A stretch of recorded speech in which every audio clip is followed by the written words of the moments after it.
Welcome to Graphic Policy Radio. This is your host, Ilana Levin, and this is a comics podcast.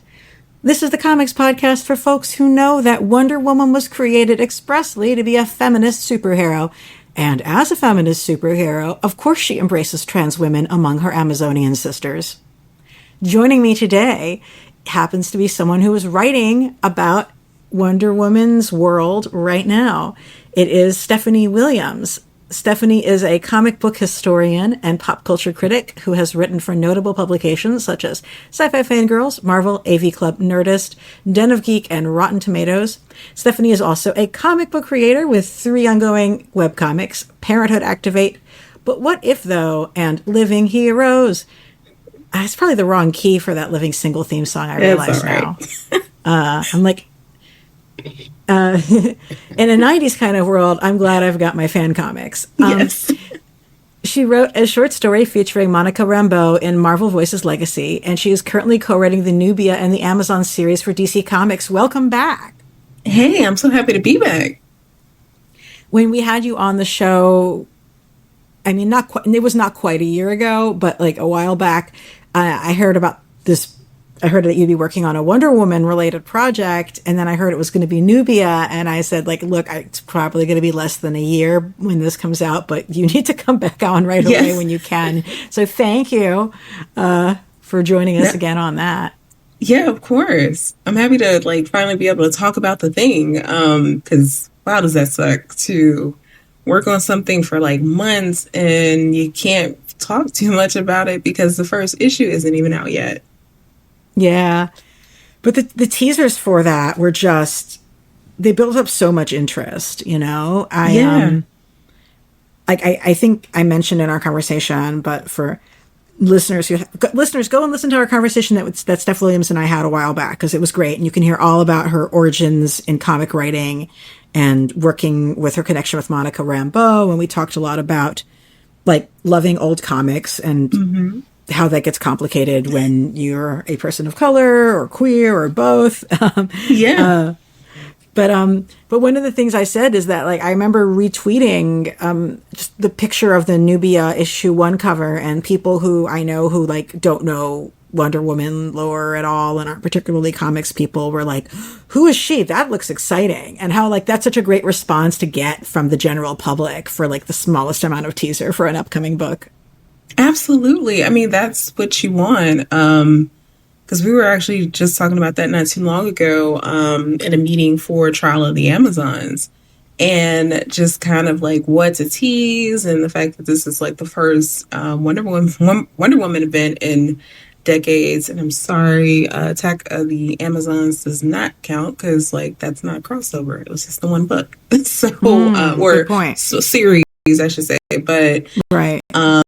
Yeah, but like what to tease and some really fun stuff that I'm looking forward to like putting out on the internet, because that's exactly what you want. Like you want folks to just see it visually, and then from there say, all right, I need more.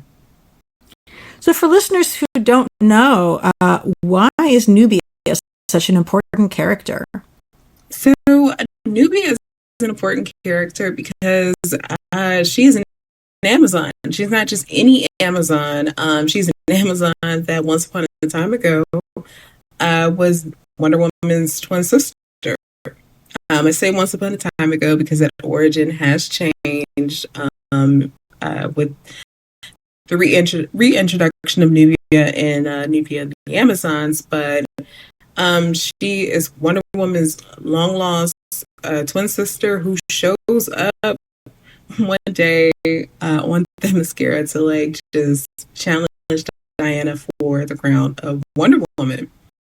And she pretty much succeeds, but ends up not being able to take that crown because Mars intercedes, and it's all this drama. But Nubia is like any Amazon on that, like Hippolyta, Philippus, she's right up there and a key member of like who you should know when it comes to Wonder Woman's world. And when was she introduced first originally, the character? I want to say 1973. Yeah, like it's just so striking and exciting to me. Like, you have this page that's clearly from a 70s comic, and there's a black woman in a Wonder Woman outfit, and she's like, "Hi, I'm Wonder Woman. My name is Nubia," and you're like, "This is amazing." Yes, it's a really iconic moment, and like one that I definitely kept in mind while just trying to work on Nubia's character and make her a little way more realized than she's been able to be over the years, because she hasn't been around. So yeah. I thought, like, for someone that takes a hell of a lot of confidence, and just gumption to show up and challenge someone on their home field and do so that isn't necessarily disrespectful, but she meant business. So I was like, yeah, I have to keep that in mind while writing her, because that's something that I just find endearing, and probably why Nubia has had the fan base that she's had for so long. Yeah. Yeah. I mean, I love that there's an Amazon who's a black woman who has this like legacy that dates back to the 70s. Yeah. Even if she was missing for a long time, it's like this is not new. Exactly. And it's okay, because it's kind of been a bit of a gift, because she has a history that isn't there, but technically kind of is there if we make it so. It's one that we have to unearth. So that's the unique thing about, or what I found so far, working on Nubia, is that because she's conveniently been sequestered away, guarding Doom's doorway, there's so much, because it's like, well, she has always been there. You just haven't seen her. So to be able to kind of seed her in some things that has been going on Themyscira for a long time, or just kind of make it like she's been there. Like, if this is a lived-in experience that you're getting, has been fun. And like, I don't know any other characters that you would really get that with. So, like, does it suck that she was on the shelf for so long? Absolutely. But it's really made this like entire project just the most fun I've had in ever. Yeah. I imagine it's a really exciting creative thing to do. So for our listeners who are not as familiar, like what exactly was guarding Doom's door? I've learned everything I know about this. I have learned literally from reading your comic. So which is fun. I love that. So Doom's doorway, or the door to Tartarus, is the essentially like this prison for beasts and monsters that the gods and goddesses have deemed they need to be there, and then also just pose a general threat to not only the Themyscira but the entire world. So as depending on what run you read, this is either seen as a punishment or a great honor for the inhabitants of Themyscira, because they are essentially in charge of making sure that what is behind that door stays away. Now they do have one champion, because they have customs. One champion that they crown, whose entire responsibility is to definitely make sure that it doesn't happen. And if something happens to escape, then they have to go track it down and either take care of it where it is or bring it back. So that was another interesting thing because, wow, this utopia is also, this front for this dungeon. Yeah. Yeah. I've heard so many people who like don't get Wonder Woman basically say, well, what kind of stories can you tell about the mascara, which is like the utopian women's paradise? And it's like there's a lot you can still do, but it is complicated. Like, like writing to build tension in a utopian society. Well, and see, that's the thing, because a utopian society is going to be that dependent on the perspective of its inhabitants, and that changes for folks. And that's where the introduction or reintroduction of the Well of Souls, in Young Diana, which was something I read several times because Jordy did such amazing work in kind of really, helping to build the world, Diana's world, and the things that informed her and why she is the way that she is now, and also why some of the Amazons are the way that they are. But with this Well of Souls, one great way to introduce Amazons that do not all look alike, but also to kind of create some built-in tension there. So when Nubia comes out of the Well of Souls, she is the last one to come out for a very long time. It does not open up again until she becomes queen. So there's a connection there. And in that, there has been some tension for some Amazons that feel as though, like, we've been here for a very long time. We've got newcomers, and because the Well of Souls is connected to man's world, there are some Amazons that are not so receptive to being open to that, to man's world in general, even though they themselves came from man's world to get to come through the well. But when you've been alive for so long, time and just things change. It's not the same, and your opinions on things change as well. So that was a way to kind of see some tension and show that even though, like, this looks like a paradise, it still has its problems. And even though men aren't on this island, that doesn't mean that everything is okay. It's sort of like some women have made it through to paradise, and they're trying to pull up the ladder behind them, so that other people can't have space there, lest anything change. Yes.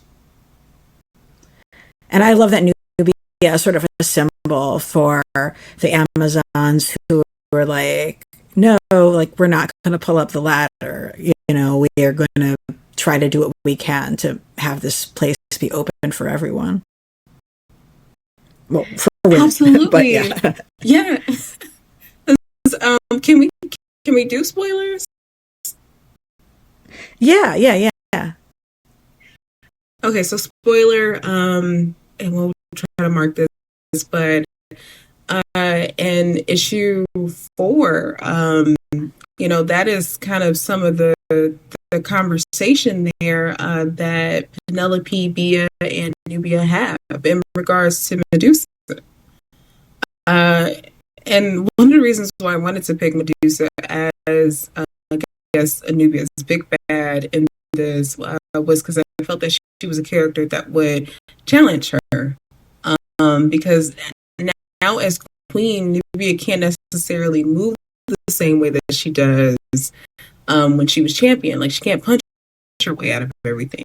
Like, maybe she could do that as queen, but that's not going to last very long. And you don't garner any real respect that way, because the respect that you might get is fear, and fear has a time limit on it.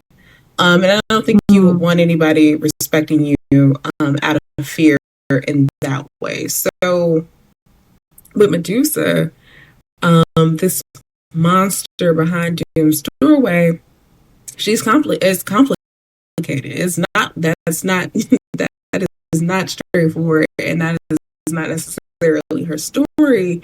So for her to have been cursed by the same goddess that also blessed the Amazons, like that's a cause for conversation, and for Nubia to kind of think of some things differently. But Bia is the one to say, hey, if this island is for women who have been, harmed in unimaginable ways, and, in man's world, why would she not still be worthy?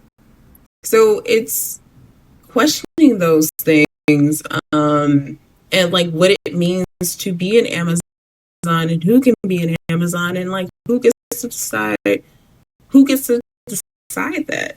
Speaking of who gets to be an Amazon, you have gotten to introduce a trans woman Amazon, and like I said, like I suspect they've always just been there, but this is the one where she's like announces herself basically. So that's Bia. Tell me more.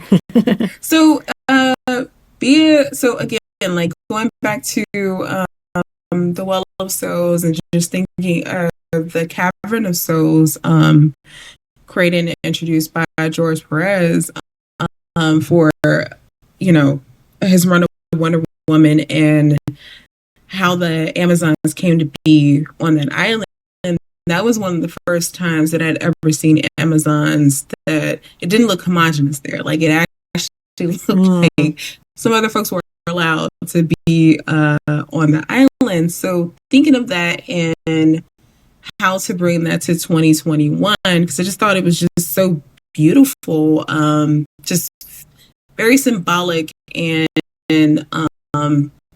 just, and like on a divine level, like that's just a very beautiful thing to say. So thinking of 2021 and knowing that subtext, like in subtext, like we know that trans women exist on Themyscira.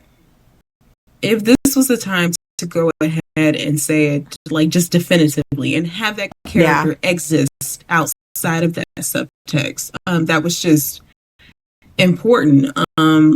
Like as well as I do, like reading so many comics, and especially older ones, like subtext, it has its place, and for a lot of folks, including myself, like that's all you had. So to now be in a position to like make that not a thing, like just say like here, like so you can go to this Wikipedia page, you see right here this character exists, and you don't have to go arguing and trying to pull panels and stuff like that to make your argument. You don't have to do that. Like the character is there, and Bia very much deserves to be there.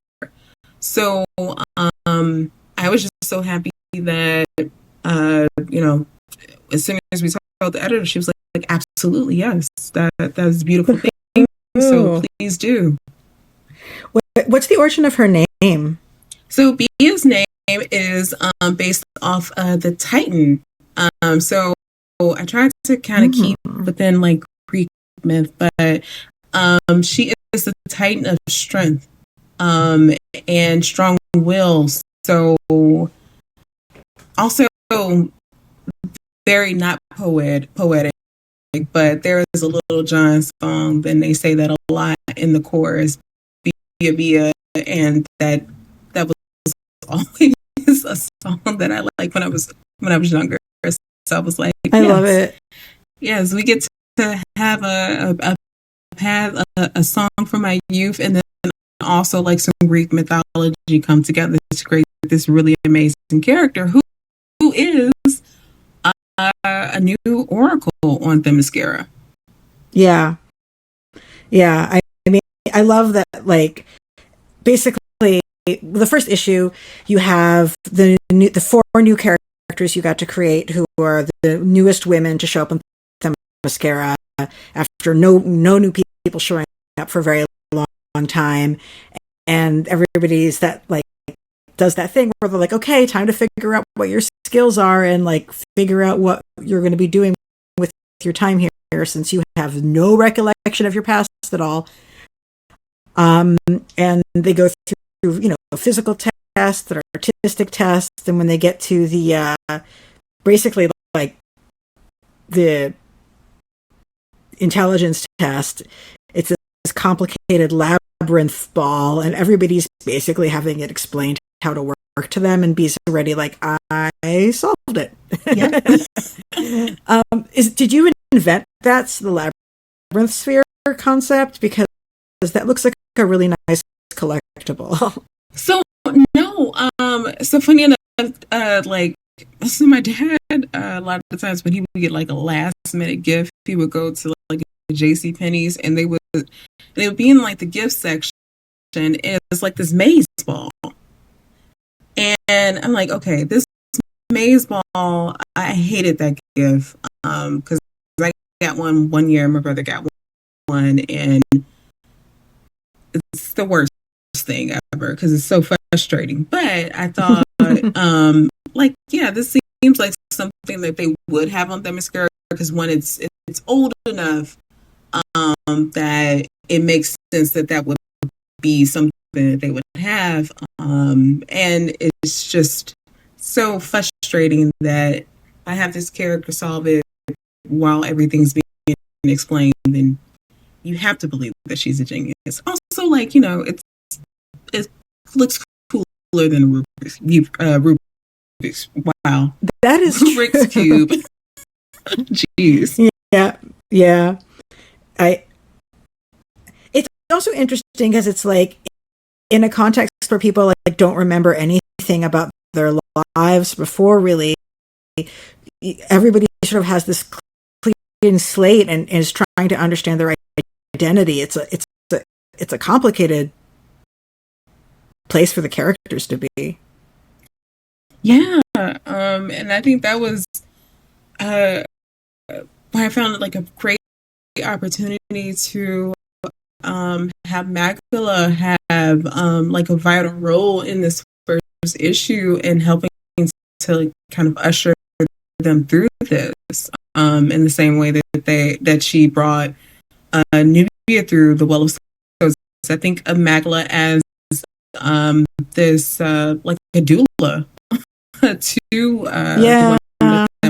Themyscira, and because she is an Amazon who is more, she still ages slowly but clearly faster than them.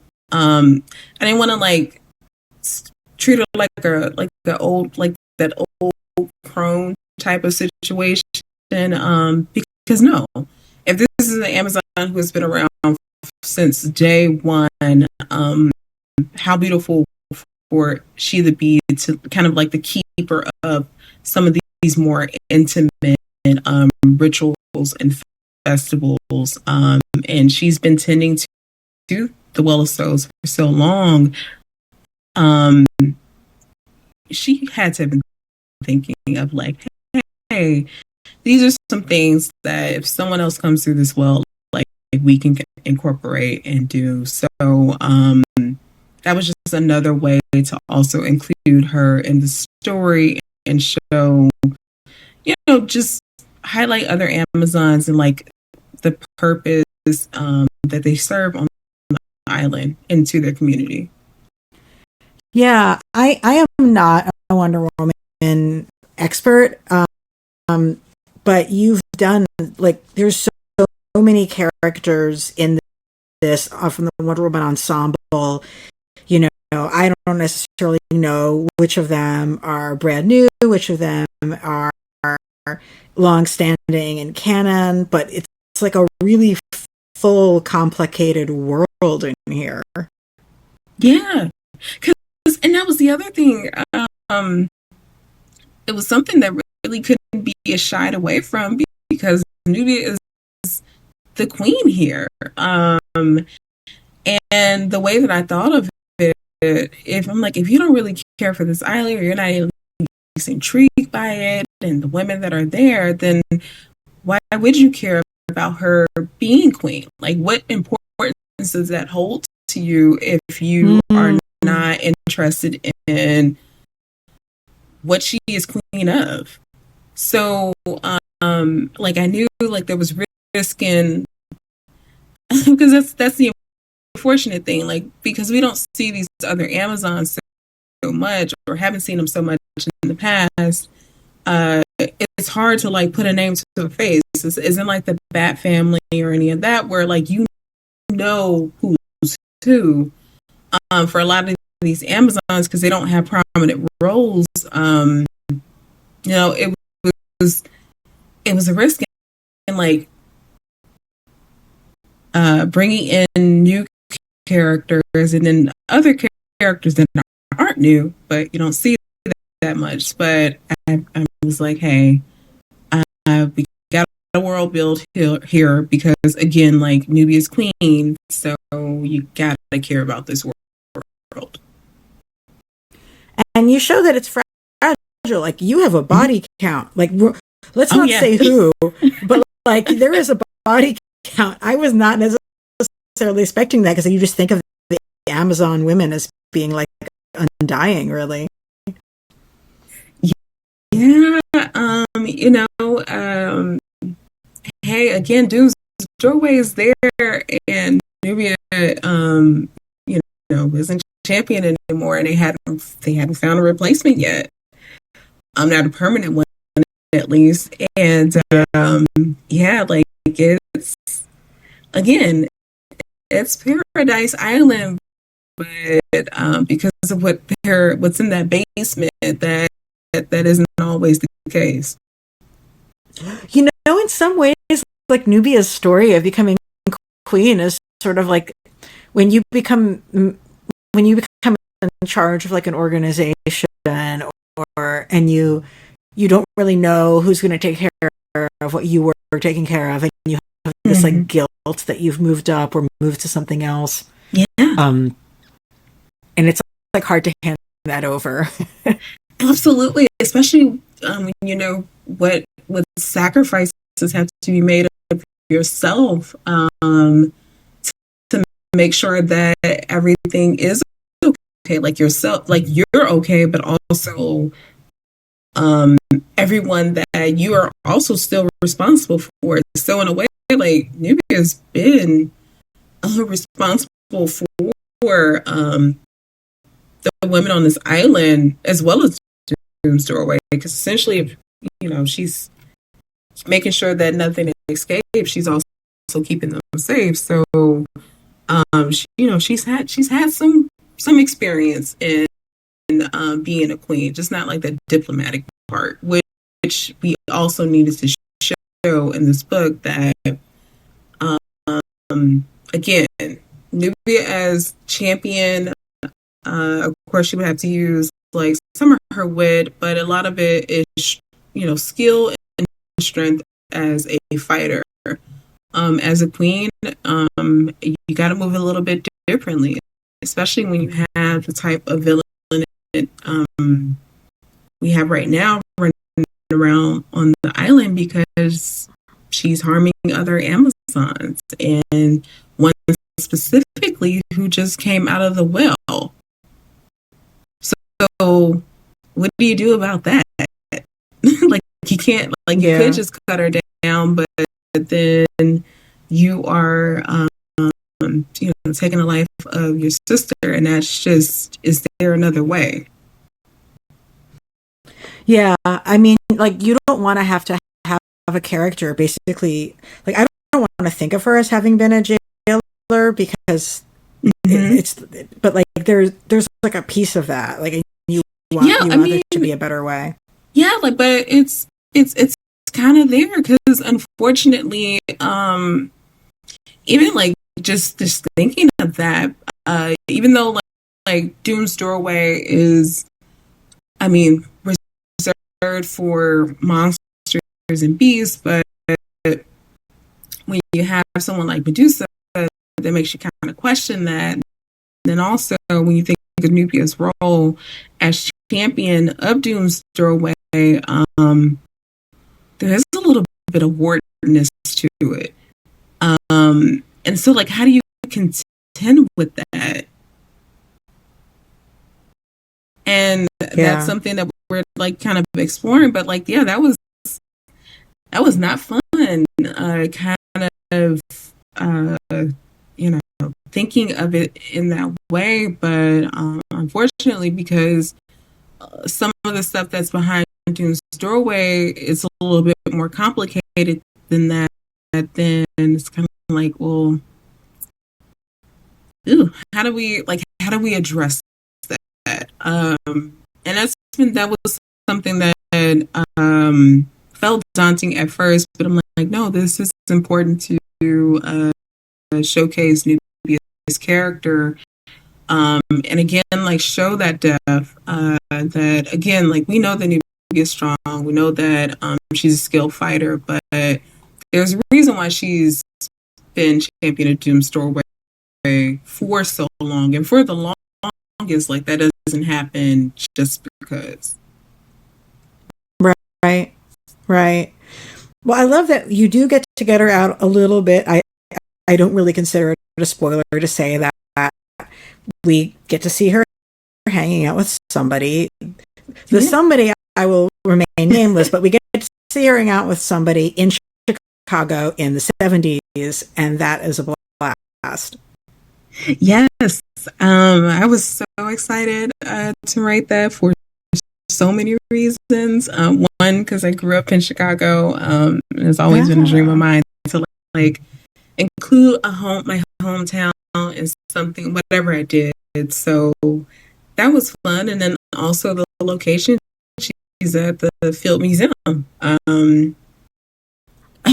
Complicated relationship with museums now that I'm older, but when I was younger, I was just obsessed with the taxidermy exhibit, and then also, of course, Sue, the T-Rex is there. So I thought I was going to be a paleontologist. So I spent a lot of time at that museum just in those two areas. So it was really nice to incorporate that, some of the history that I know from so many field trips, and seeing the one exhibit with the man-eating lions. That is not their names, but I'm blanking on it. But the Manticore busting through, like, yes. Yeah. I was like, it was perfect. I'm like, yeah, of course, a manticore would like magically appear in there. So that, and I was watching Relic, a lot of Relic, and you all haven't seen that. It's a horror movie, and it's a book as well that takes place in the Field Museum. Oh, okay. Well, I definitely love the 70s outfits. I have high standards of these things.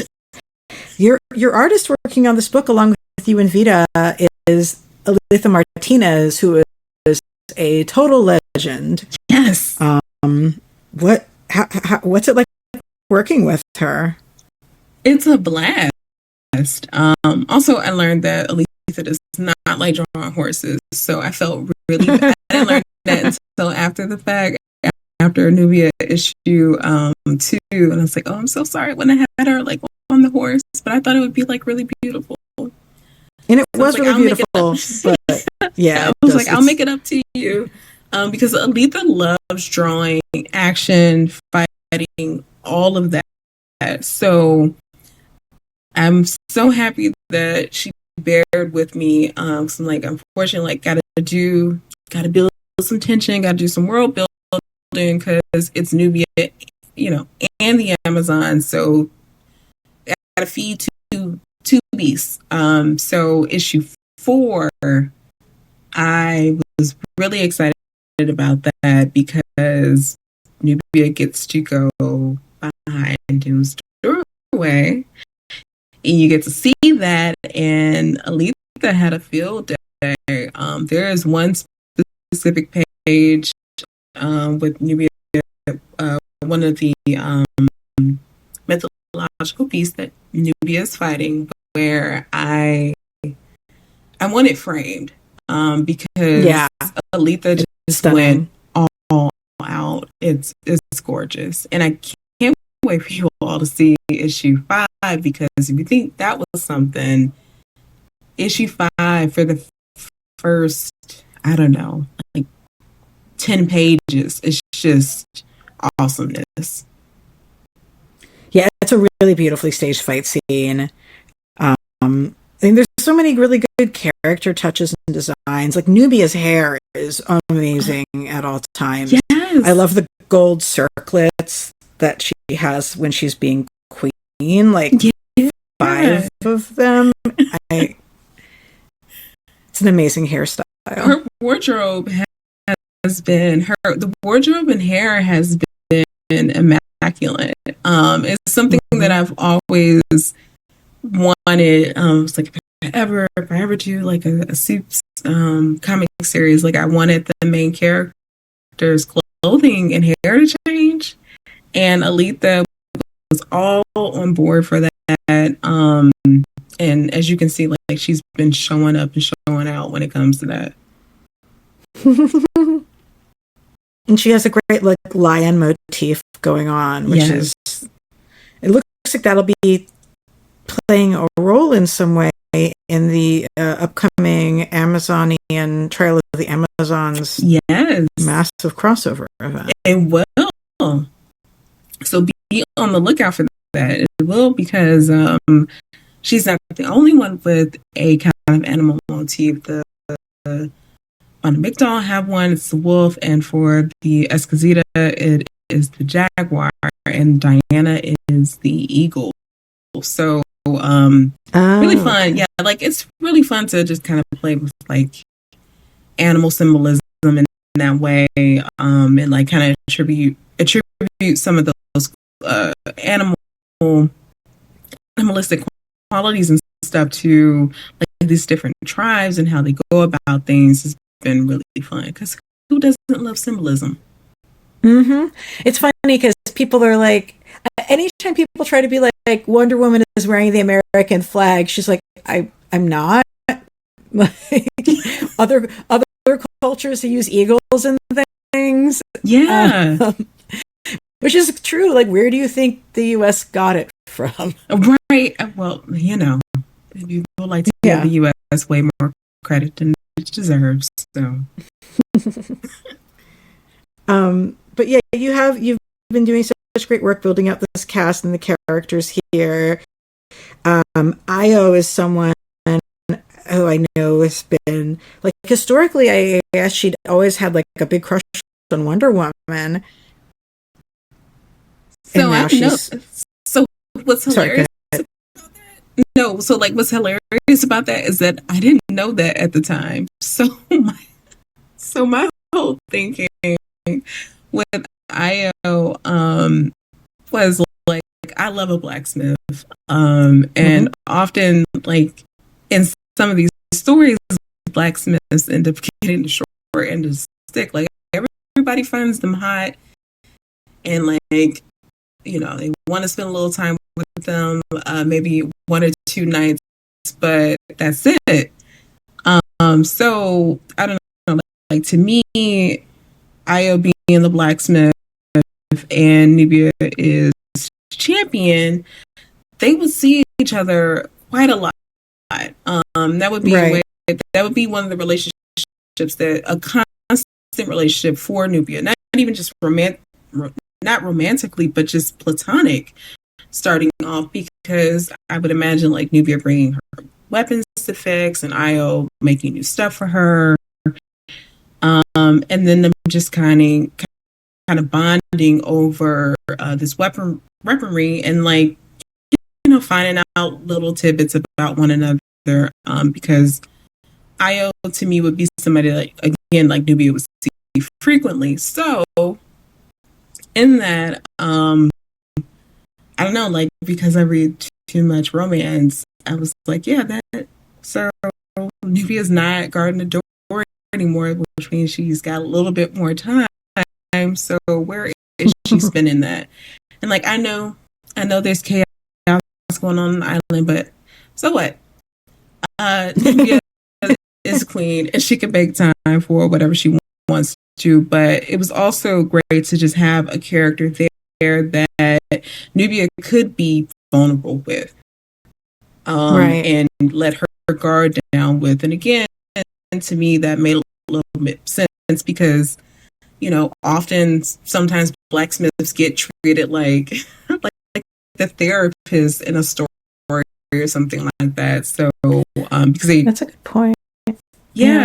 So it just kind of, I don't know, like it just organically felt like to me that they would eventually have this romantic relationship, and it was just really important that this Black woman had several people, because Philip is someone else that she can, you know, they have a relationship, they have a friendship. So it was important for me to show that, you know, she is queen, she is all these things, strong, but she also has a support system. It's not, she doesn't have to bear it all on her shoulders, even if she chooses to do so, which she often does. Well, I thought it was nice that like Io doesn't have to just pine sadly anymore. No, I'm like, good, give Io a girlfriend. Give her like the best Io deserves. Yes, Io deserves. She's been waiting, you know, and now she can have that relationship. And it's really great seeing Philip as she is one of the Amazons who I know, you know, who I'm more familiar with because of her role as kind of being Wonder Woman's other mom, and you know, well, more. If you are a fan of the Philippus and Hippolyta ship, then you definitely should check out Trial of the Amazons, because and I say that because it's some of the pages that I wrote. So definitely check all that out. But yeah, like Philippus was someone else that I wanted to show that she can have a playful side, because I have her teasing Nubia a little bit, and that was just another way to kind of show this not only respect that she has for Nubia, but like a genuine friendship. Because you know, reading lots and lots of comics and just talking specifically about soup comics, you don't often get to see Black women interact in that way when they're not in the middle of a fight, or like there is a crossover event, or someone's like, you know, two different teams meet, and they get to interact with one another. But no, like I wanted to show like this friendship between like these two Black women who are like badasses, but you know, they also like they have a friendship and a respect that you know, makes sense. We've just had too much time where there's one Black woman on the team, there's like one Latino, there's one of everything, and there's just too many white characters, and you don't really get to have enough characters who are people of color in relation with each other when that happens. No, and that's why, like with the new Amazons that were introduced, I was like, hey, listen, I can't, like, can everybody just be a woman of color that comes out of the well? And again, editor Brittany was like, yes, absolutely. So even in that, I was like, okay, great. So here we are.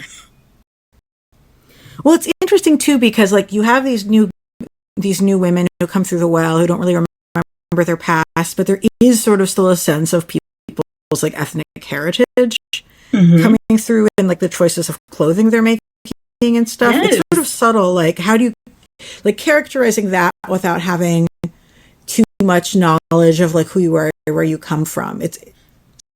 So I thought of it like this.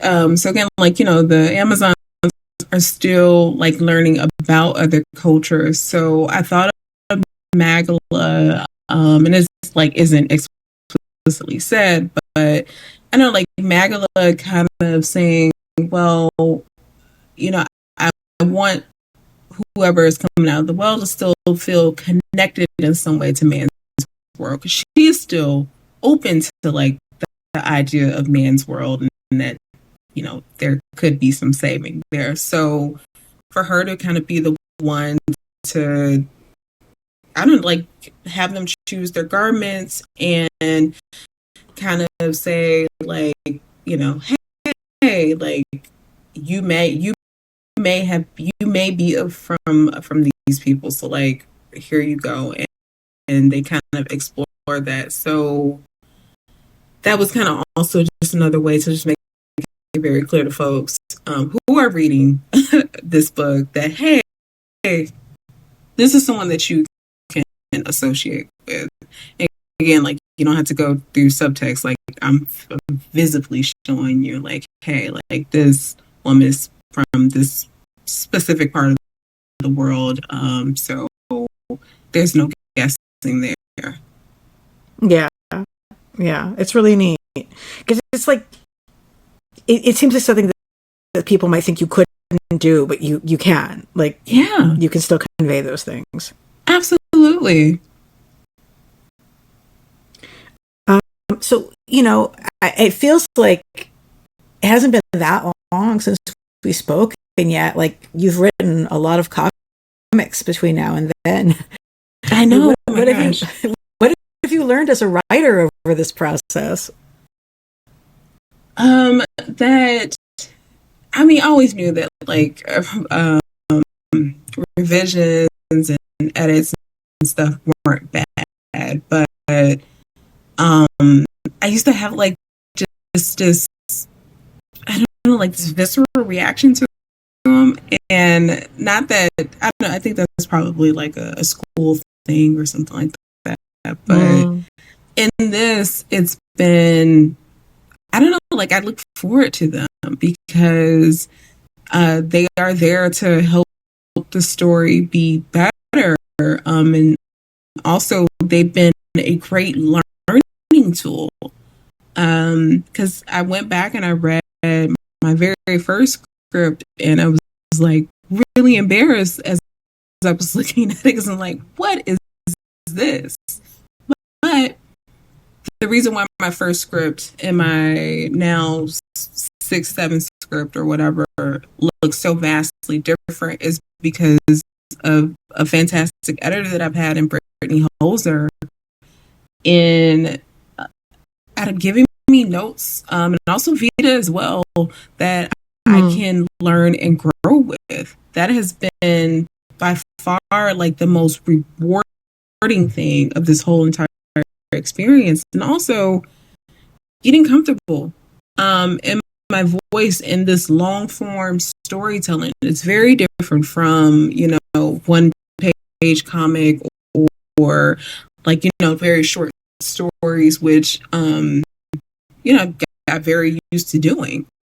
So it's been nice to see that, like to see that I'm getting a better understanding of story pacing and how to make, you know, because there's got to be some exposition. Like, how do I make this more interesting, and how can I feed it to the reader through by leaning on the artists and their visuals to make this not feel like it's exposition, hopefully, and like you're just, you know, reading something that's progressing the story. So that's been great. I've also got a lesson in, you know, sometimes I'll wait for the art to come in, because for some dialogue you just don't know, and making sure that I put a note down for what I think I wanted to put there versus not putting anything at all and then sitting there like, well, what the hell did I mean when I had, like, when I was writing this? Because now I don't remember. And then also, like, you're not done writing a comic until it's printed. Right. So being open to make an adjustment here and there that is going to make the story stronger and better, and also to fit the art, because that's very important. It's a two-way street. So Right. when I get something back from Aletha and I see why she took the artistic turn that she did, because it made a little bit more sense than adjusting the script to make sure that it fits that, because she is just as much as a storyteller as I am. So it's respecting that, and you know, being okay with making some changes, because at the end of the day, you just want the comic to be the best that it can be. Yeah, yeah.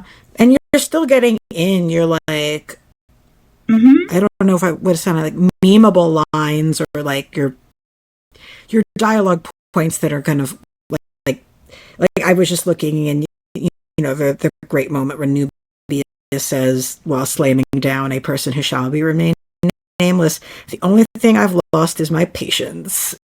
It's like, you have these like punctuated moments of where like the specific words of the dialogue are particularly significant because it's kind of like quotable in those ways. Or when she punches out that dude. and that's been the funny thing too, to kind of see folks, like, I can see them going up for it on the timeline and thinking like, wow, man, like I did write that, but if only you knew how much I was fighting for my life while writing that, because dialogue is just, it's hard, because you don't realize how repetitive we are when we speak, but we are. But when you're reading it back from the page, like, oh man, this sounds terrible. And then also word economy, and trying to get in and get out with what you need to say, so that this beautiful art isn't being masked by these balloon bubbles. Right. I can't remember what issue it was, either the second or third one, but I think it was the third issue. And I should have known that this was going to be the case, because it was probably the longest script out of all of them. And I'm happy that the editor allowed this to happen, because it gave me a visual for like, okay, this is why word economy is important. But there were a couple pages where it was just text. I'm like, this looks horrendous. So I had to go back through and do some edits and find like a better way to say something, or to kind of get to the point. And that was a great lesson in that, and something that I'll never forget, and I've been able to apply from each issue after that. Yeah. It sometimes really does take till you see it on a page for something to click. Like, oh. Yeah, it's been really funny that the story feels different from, outline to page by page, to actually writing the script, to seeing the script placed on the PDF with just the lines. It hasn't been colored yet. To then seeing everything all at once, colored with the lettering and all of that, and it just changes. Just changes in vibe.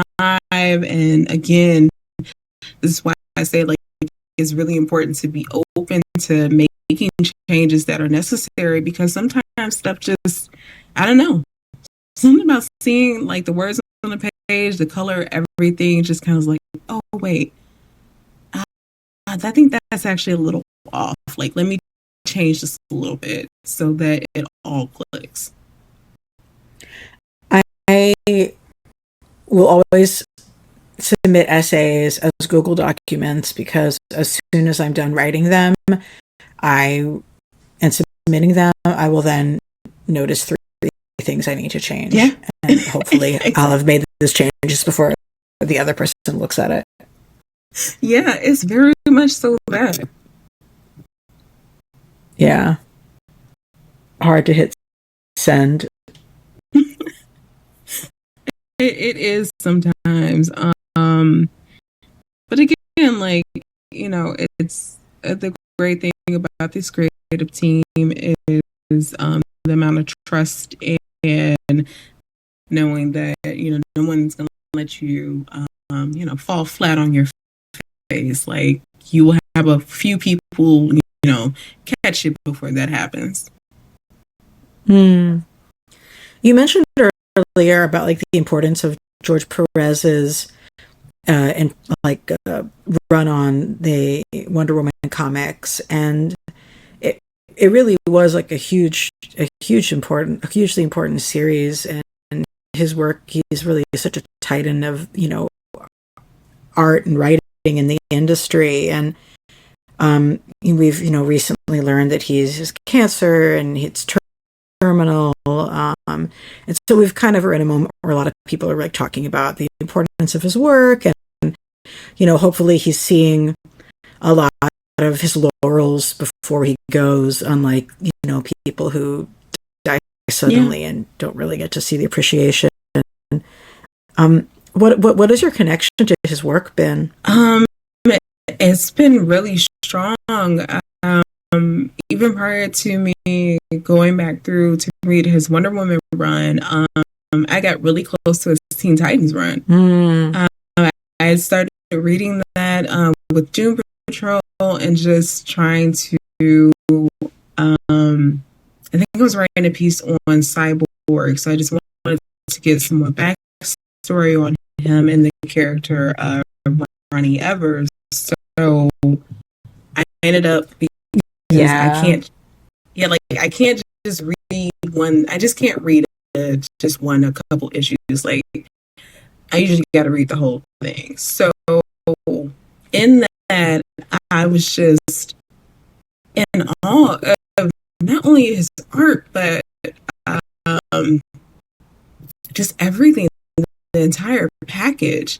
So seeing that translate again in Wonder Woman, and his Wonder Woman run is just so beautifully written, because, you know, you have the origin where Diana gets her name from Steve Trevor's mom, and how she ends up on Themyscira, and just kind of how beautiful that story is, and Diana fighting her way back through Doom's doorway with the help of her mother. And also, George Perez does a beautiful job of showing how passionate these women are for not only just Themyscira, but like each other. There's a moment where Philippus and Hippolyta fight, and they don't want to, but they are so committed to their duties.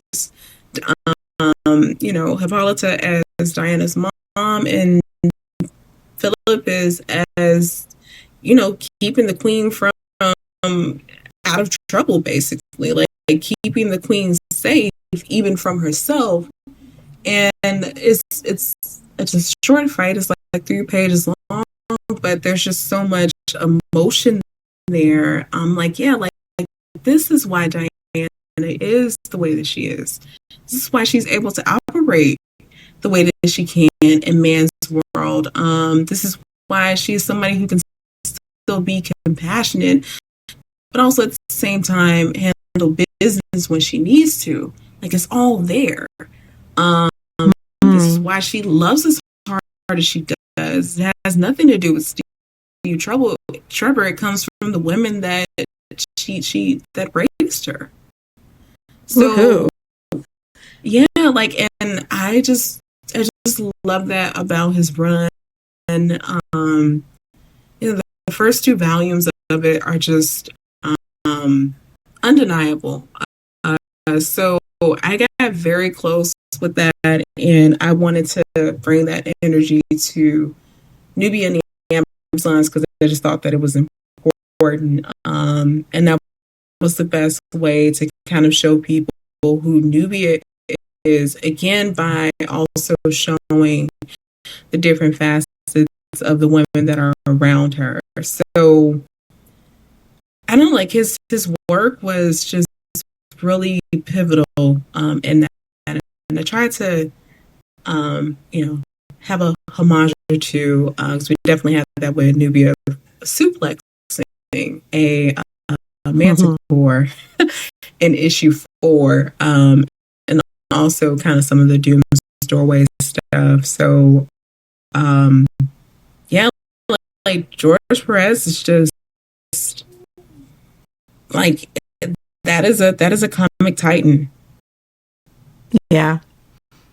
He's someone who just really cared about like telling the story about these women in a way that like he took it completely seriously. Yeah. Not that there isn't like humor, but like you sort of get the sense that he understood the responsibility of that and like it felt like some of the other people who had written it in the years immediately prior to him were kind of thought it was like ridiculous. Oh yes, I've seen those covers. Absolutely. And he's like, no, I'm going to take this seriously. Like there is a woman superhero and she comes from an island of extremely strong women. Like this is a good thing. Yeah. And they aren't just strong. Like again, like that just really showing their dynamics with one another and some of those politics too, and the relationship with the gods. Because I thought that was important to kind of bring that back because again, something else for eventually I don't know, like to kind of have Nubia challenge a lot of what she had subscribed to for so long. But I'm talking long-term stuff. But it was very important to bring them back. Awesome. Well, I really do think this is a great tribute, to the work of folks like Phil Jimenez and George Perez and like just, like Rocca and like all the people who've done really great Wonder Woman stories recently. And I'm just glad to have more women, being in that, being in the driver's seat for that as well. Is nice to see.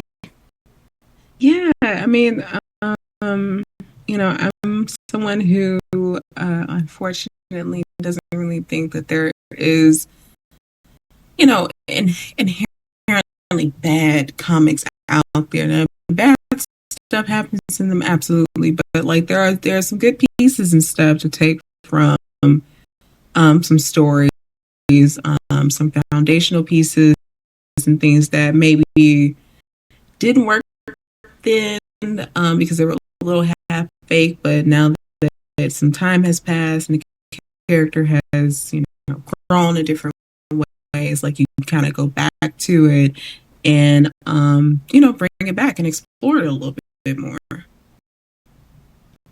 The half baked can become the full baked. Yes. Absolutely. Yeah. So what else are you're up to with Trial of the Amazons? Like, tell us what is that for those who are not the kind of people who read solicits when they come out.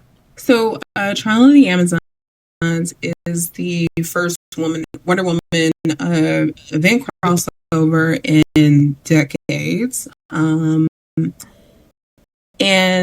we're going to see all of the different Amazon tribes get together. So for those that are unfamiliar, there are 3 Amazon tribes. The Mascarans, so they're all on Paradise Island, where Nubia's queen. You have the Big Doll, who have Queen Atalanta, who is one of Hippolyta's sisters and Queen Faruka. And then you have the Exquisita, where Wonder Girl, not Wonder Girl, geez, not Donna Troy. Wow. Although Donna Troy is over there with them. She Laura Flor. Yeah, so Laura Flor, the new. Yes. Isn't she Wonder Girl now? But she's called Wonder Girl now, or no? She called it no. Else. It's just the book is called Wonder Girl, which is comics, right? She's not been given the title of Wonder Girl yet, but she goes by Yara Flor, and she comes from the Exquisita tribe, which is just another tribe of Amazons. So they're all Amazons from the Amazon. Yes. Right? Because that makes sense. Yes. So they're all so the Themysciras and the Bana Migdal have met before, so that's not the first time, but it's the first time for all three of these tribes to be interacting with one another at the same time. And these are women who are, again, not only skilled fighters, but like very passionate about like their customs, their beliefs, and what they think should be happening with they're doing, like especially the Themyscirans, because they have immortality. The Bana Migdal don't have that. Neither the Exquisita. So, like, why are you all the only ones? And that's because Atalanta, when she left, she renounced all of that, and of course started the Bana Migdal. So there's things like there's stuff that has happened in the past between these tribes that has left bad blood, and they have to come together to hopefully figure that out, because if they don't, then this could be the end of the Amazons. So there's a lot of stuff happening in this crossover that has long-term ramifications.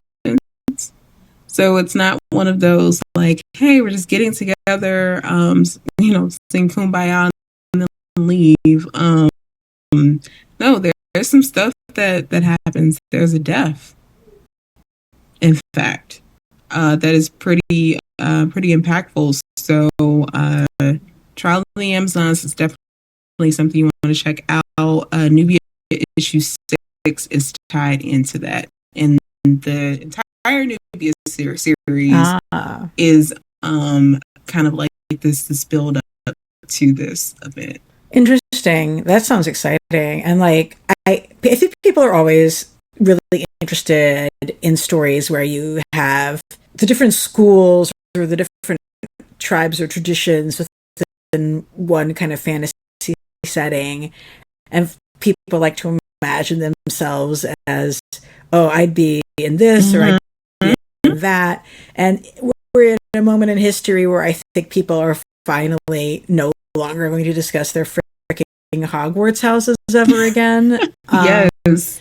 And I think it's interesting that because your Wonder Woman book, as well as the Phil Jimenez and Kelly Sue DeConnick sort of standalone Wonder Woman Historia book, are both sort of introducing houses, like in your case tribes, and there's like different, like, I don't know what the word is in that book, but it's like houses or whatever, like, and that you can be like, well, I want to be this one, or I want to be that one, and not have J.K. Rowling have anything to do with it. Yeah, no, and that's just fun. And also just another way to kind of make sure that we're just keeping folks interested in Diana, and the only way to do that, and really honestly to pay attention to this whole section of DC that is sometimes forgotten or underutilized, and like now's the time. Like, how cool is that for people to feel like, yeah, I would be a part of this group or that one. Like, that's just the way they keep the conversation going, and for folks to want more stories from these characters. Yeah. And it's interesting, like there's a lot of I guess somebody announced there's like some sort of fall of the Justice League thing happening. I like don't even know. I do not run a comics news website, and so it is not my job to know what is happening everywhere. But it's nice that there's like this place that's been sort of carved out for really good Wonder Woman stories that are happening right now. I haven't mentioned on the show yet, but maybe I haven't. I don't think so. But the Wonder Woman Historia book is stunning. So we're like phenomenal. Yeah, we were in a golden age of Wonder Womanness. You know? Yes, and we have like I think the second Historia book is out in the spring. So I am like, as soon as that is ready, like PDF to be sent off through your printed, please put that in the in the Wonder Woman Dropbox, because I need that expeditiously. Yeah, it's gorgeous. It was, and it all takes. It seems like it's basically taking place in the past, so you don't have to worry about like continuity with. No, it's basically about the founding of the Amazons. You know? And that's the fun thing about Black Label. Like, they get to do some really cool stuff. So I would love to write a Black Label story one day for any character at this point. But definitely a Nubia one, because we can really get all that cursing I can't do. I'll be able to do there. She's speaking the cursing with her physicality as opposed to with her word choices, maybe. Yes. Awesome. Is there anything else coming out comics-wise that we should be keeping an eye out for, whether by you or by a collaborator, or just something you found? So, for me, yes, but I can't talk about it. Okay. I hope that I can soon.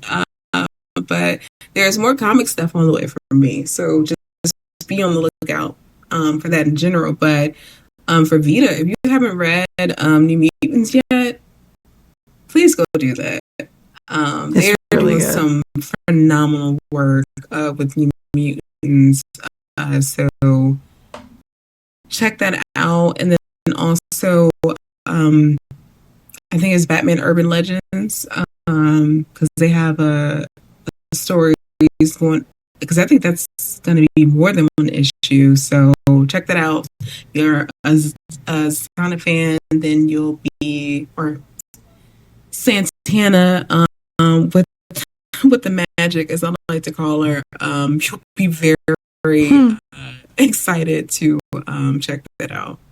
And I think I've heard such good things about that series, and I haven't had a chance to check it out, but it seems like it's really attracted a lot of really cool, or they've brought on a lot of really cool talent to work on it, the Batman Urban Legends, and given them some freedom to do some cool shit. Yeah.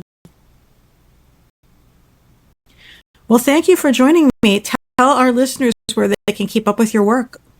So right now you can either follow me on social media at Steph_I_Will, and that's for TikTok, Instagram, and Twitter. You can also go to ysteph.com, which should be getting updated soon as I can share all the other cool stuff I've been doing. Woohoo! I love it. And periodically you've been known to repost panels of your wonderful Living Heroes fan comic, and then whenever they show up across my feed, I always retweet them. like unfailingly. They make me smile so very much. Hopefully a season 2 is coming, y'all. We're just trying to coordinate our time because Aaron, very rightfully so, is busy. Good for Aaron. Is it a project we can? No, unfortunately, nothing. That's okay. Yeah, but and I think there was a graphic novel that was announced, I think sometime last year. I'm blanking on the name of it and the author that she's working with, but I'm pretty sure it is on Aaron's Twitter. But there's stuff, so please go check her out and support her. Wonderful. And to our listeners, stay tuned. We will be doing such things in upcoming episodes of the podcast, including I will be covering Peacemaker with Spencer Ackerman. I'm very excited about that. There are new episodes of Deep Space Dive being recorded soon, including one with a very exciting elected official, actually. And you can always follow me on Twitter, ELANA_Brooklyn. That's Ilana_Brooklyn. And as we like to say, keep it geeky.